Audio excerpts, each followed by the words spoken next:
Hi friends, welcome to our channel. Big breaking న్యూస్కి స్వాగతం. ఎవరైతే మన ఛానల్ని ఫస్ట్ టైం అదేవిధంగా మొట్టమొదటిసారిగా వీక్షిస్తున్న వారు ఎవరైతే సబ్స్క్రైబర్లు ఉన్నారో ప్రతి ఒక్కరు కూడా మన ఛానల్ సబ్స్క్రైబ్ చేసుకోండి. దాదాపు 6K దాకా మన దాంట్లో సబ్స్క్రైబర్ అయితే కావడం జరిగింది. మీరు చూసిన ఆదరణ పరంగానే చాలామంది కూడా మనకు సబ్స్క్రైబ్ అయితే చేయడం జరిగింది.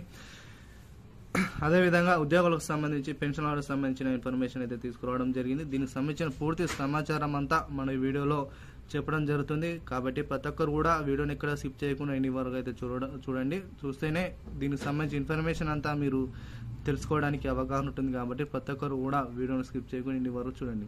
అదేవిధంగా మీకు ఉద్యోగస్తులకు సంబంధించిన పెన్షన్లకు సంబంధించిన మీకు ఏమైనా డౌట్స్ ఉన్నా కూడా ప్రతి ఒక్కరు కూడా కామెంట్ రూపంలో తెలియజేయండి. ప్రతి ఒక్క కామెంట్ కూడా రిప్లై ఇవ్వడం జరుగుతుంది. కాబట్టి ప్రతి ఒక్కరు కూడా మీకు కామెంట్లో చేయడం వల్లనే అదేవిధంగా ఉద్యోగస్తులకు సంబంధించి పెన్షన్లకు సంబంధించిన సమాచారం అంతా ఈ యొక్క వీడియోలో చెప్పడం జరుగుతుంది. ప్రతి ఒక్కరు కూడా వీడియోను ఇక్కడ స్కిప్ చేయకుండా ఇన్ని వరకు చూడండి. వీడియో నచ్చినట్లయితే లైక్ చేయండి, అందరూ కూడా షేర్ చేయండి.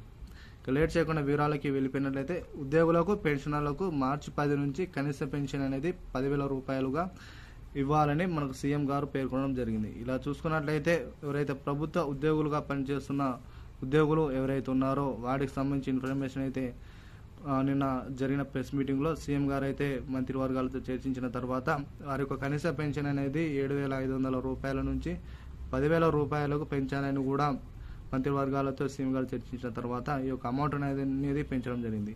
గత 2014 నుంచి 2024 వరకు పీఎం మోదీ గారు ఈ యొక్క కనీస పెన్షన్ అనేది 1,000 రూపాయలుగా ఉన్న పెన్షన్ అయితే 7,500 రూపాయలు పెంచాలని కూడా పేర్కొనడం జరిగింది. అదే మాదిరిగా ఉద్యోగస్తుల నుండి పెన్షనర్ల నుండి వస్తున్న ఒత్తిడికి ధర్నాకి రాష్ట్ర రూపాయలకు మద్దతుగా అదేవిధంగా ఉద్యోగస్తులకు పెన్షనర్లకు భారీ తీపి కరువులు అందించే దిశగా ప్రభుత్వం అయితే చర్యలు తీసుకోవడం జరిగింది. ఈ కనీస పెన్షన్ అనేది 10,000 పెంచితేనే మేము ఉద్యోగాలకు వస్తామని ఉద్యోగాలు అదేవిధంగా పెన్షనర్లు అయితే ధర్నాకు అయితే దిగడం జరిగింది.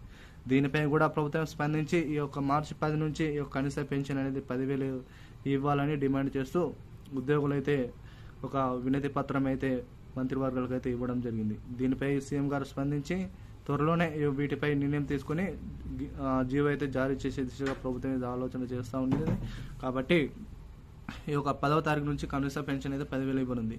ఒకవేళ మనం చూద్దాం ఒక 2 డేస్లో ఈ యొక్క పెన్షన్ అనేది పెంచితే మరి మనకు ఉన్న సబ్స్క్రైబర్లు అదేవిధంగా ఎవరైతే కొత్తగా చూసిన ఎవరైతే ఉన్నారో కనీస పెన్షన్ 10,000 పెంచిన తర్వాత మీకు ఒకవేళ ఈ యొక్క పెన్షన్ పడినట్లయితే ప్రతి ఒక్కరు కూడా కామెంట్ రూపంలో తెలియజేయండి. కామెంట్ రూపంలో తెలియజేస్తే మరి ఎంతవరకు రీచ్ అయింది ఎంతవరకు రీచ్ కాలేదు తెలుసుకోవడానికి అవగాహన ఉంటుంది. అదేవిధంగా ఒకవేళ పడకపోయినట్టయితే మరిన్ని మనమైతే ఈ యొక్క వీడియోను ప్రభుత్వానికి చేసే దిశగా మనమైతే వీడియోస్ అయితే చేయడం జరుగుతుంది. కాబట్టి ప్రతి ఒక్క పెన్షన్దారులు ఉద్యోగులు ఎవరైతే ఉన్నారో ప్రతి ఒక్కరు కామెంట్ రూపంలో తెలియజేయండి. తెలంగాణలో సంబంధించి అది ఆంధ్రప్రదేశ్లో సంబంధించి కూడా మనకు డిఏ అదేవిధంగా పిఆర్సీ సంబంధించిన బడ్జెట్కు సంబంధించిన బకాయిలన్నీ కూడా ప్రభుత్వం అయితే విడుదల చేయడం జరిగింది.